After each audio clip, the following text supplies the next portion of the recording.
চারিদিকে পাহাড় ঘেরা আর অরেঞ্জ গার্ডেনে ভরা, আর সবুজ তো চারিদিকে ছড়াছড়ি দেখতেই পাচ্ছেন।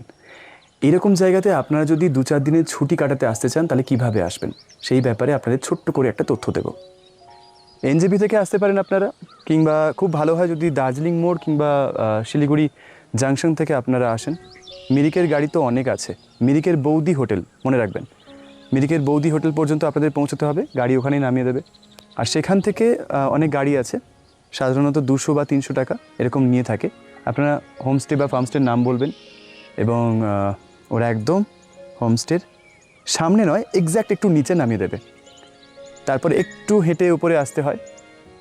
আপনাদের সুবিধার জন্য আমি এই ভিডিওর ডেসক্রিপশানে ওনারের নাম্বার, মানে যাদের ফার্মস্টে তাদের নাম্বার দিয়ে দিচ্ছি। আপনারা যোগাযোগ করবেন, বুকিং করবেন এবং বাকি বিস্তারিত তথ্য আপনারা জেনে নেবেন।